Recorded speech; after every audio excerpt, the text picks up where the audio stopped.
बच्चों, इस क्लास में हम दो इम्पोर्टेंट सवाल करेंगे। एक तो आपका ये, और दोनों ही सवाल प्रतिशत के हैं। बहुत ही इंपॉर्टेंट है, इनका कंसेप्ट भी समझेंगे और इनसे कितने तरह के सवाल बन सकते हैं वो भी हम लोग जानेंगे।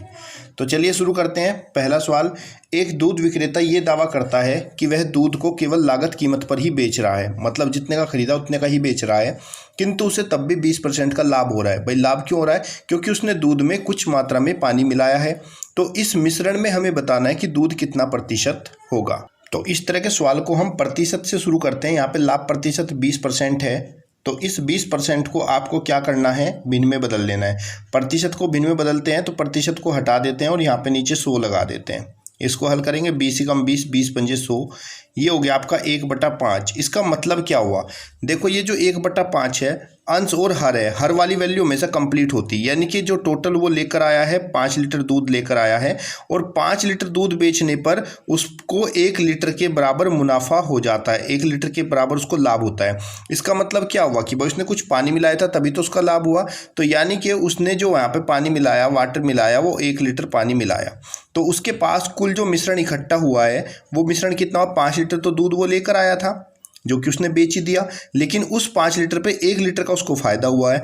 तो यानी कि 5 लीटर उसने दूध बेचा, 1 लीटर पानी मिलाया, तो कुल जो उसके पास मिश्रण हुआ 5 और 1 6 लीटर उसके पास टोटल मिश्रण हो गया। अब हमसे पूछ रहा है इस टोटल मिश्रण में दूध का कितना प्रतिशत है। तो ये जो 6 लीटर मिश्रण है, इस 6 लीटर मिश्रण के अंदर 5 लीटर तो दूध है, मिल्क है, और 1 लीटर इसके अंदर पानी है जो कि उसने मिलाया था। अब हमें केवल दूध का प्रतिशत बताना है। तो अगर आपको बच्चे मिल्क का प्रतिशत बताना है तो मिल्क प्रतिशत बराबर क्या होगा कि मिल्क कितना है? 5 लीटर, तो मिल्क और डिवाइड बाय हमेशा टोटल मिश्रण करते हैं और इनटू में 100। यहाँ से सोल्व करेंगे इसको, 2 से कैंसिल हो जाएगा, 2 × 5 = 10, 0 और 2 × 3 = 6, 50 की 5 से गुणा करेंगे, 5 × 5 = 25, 250/3% इस मिश्रण में दूध है। Option number B right answer. यहीं पर बच्चे और क्या पूछ सकता था? हो सकता है वो पूछता कि उसमें कितना पानी मिलाया और पानी का प्रतिशत बताओ वाटर का। अगर वो आपसे वाटर का प्रतिशत पूछेगा तो इसके अंदर जितना पानी मिलाया, कितना? 1 लीटर पानी है, किसमें? 6 लीटर मिश्रण में। तो आप बच्चे 1/6 × 100 कर दोगे तो आपके पास पानी का मिश्रण हो जाएगा 50/3% काटने के बाद। क्लियर बच्चों? आपको समझ में आया होगा, कमेंट बॉक्स में जरूर बताना। आज चलिए समझते हैं दूसरा क्वेश्चन। ये भी अच्छा सवाल है आपका प्रतिशत का, ध्यान दीजिएगा इस पे भी। पहले इसको पढ़ते हैं। एक व्यक्ति अपनी आय के 10% की बचत कर पाया, किंतु 2 वर्ष बाद उसकी आय, उसकी जो इनकम थी वो 20% बढ़ गई। तब भी वह पहले जितनी ही राशि की बचत कर रहा है, तो उसका व्यय कितने प्रतिशत बढ़ा? मतलब कि जब हमारी उसकी 2 साल के बाद आय बढ़ी है तब भी उसकी बचत उतनी ही प्रतिशत है, उतनी है जितनी वो पहले बचा रहा था। तो बताओ उसकी बचत, उसका जो हानि है, व्यय है, वो कितना बढ़ चुका है। तो चलिए समझते हैं इसको। तो हम मान के चलते हैं कि उस व्यक्ति की जो आय रही होगी उस समय वो 100 रुपये वो कमाता होगा। कितना? 100 रुपये आय वो कमा रहा होगा। तो 100 रुपये जब आय कमा रहा था तो उस समय उसकी 10% बचत होती थी। तो यहाँ से अगर हम बचत की बात करें तो आपको पता है ना, प्रतिशत 100 पे सेम रहता है। 10% बचत का मतलब हुआ वो 10 रुपये बचा रहा था। तो 100 पे अगर बचत 10% हो रही थी तो उसका व्यय कितना हो रहा था? खर्चा। जब उसने 10% बचत की तो 100 में से हमने 10 माइनस किया, यानी कि 90 रुपये उस समय पर वो खर्च कर रहा था। अब कुछ समय के बाद क्या हुआ कि जो उसकी आय है वो 20% बढ़ गई। ये जो आय है उसमें 20% की क्या हो गई? वृद्धि हो गई।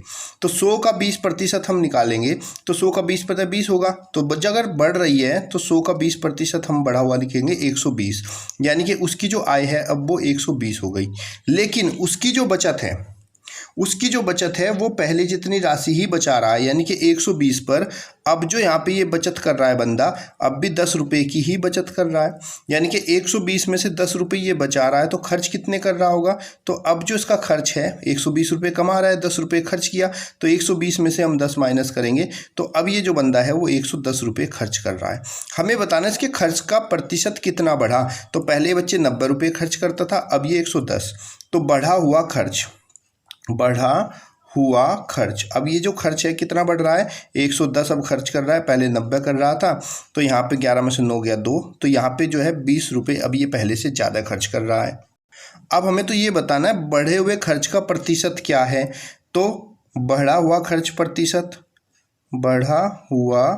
खर्च प्रतिशत, तो खर्च प्रतिशत हम निकालेंगे, कितना बढ़ा? 20%।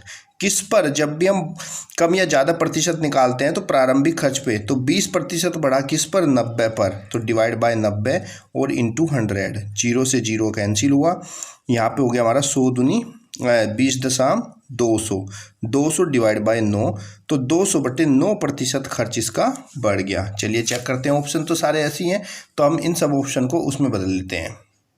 इसको मिक्स में बदलेंगे तो यहाँ पे हमारा 200 है, 9 से भाग कर लेंगे, 9 दूनी कितना हो गया 18, 20 में से 18 गया 2, फिर हमने 0 उतारी, 9 दूनी 18, 20 में से 18 2, तो कितना बचा 2, 22 सही 2/9%, तो उसके जो खर्च में वृद्धि हुई 22 सही 2/9% हुई। ऑप्शन नंबर ए आपका राइट आंसर। कमेंट बॉक्स में बताओ मुझे बच्चों समझ में आया कि नहीं आया, और अगर कोई कमी है कि आप समझ नहीं पाए हैं तो मुझे कमेंट बॉक्स में बता देना, फिर से आपको समझा दूंगा। बस मेरा एम यही है कि आपको समझ में आना चाहिए, क्योंकि अगर आपने मन में ठान लिया है कि आप कुछ कर सकते हैं तो समझो आपकी आधी चीज तो जब ही हो गई, और बाकी तो मेहनत करके हम कर ही लेंगे। तो चलिए तब तक के लिए धन्यवाद। जय हिंद, जय भारत। कोई डाउट हो तो ज़रूर बताइएगा।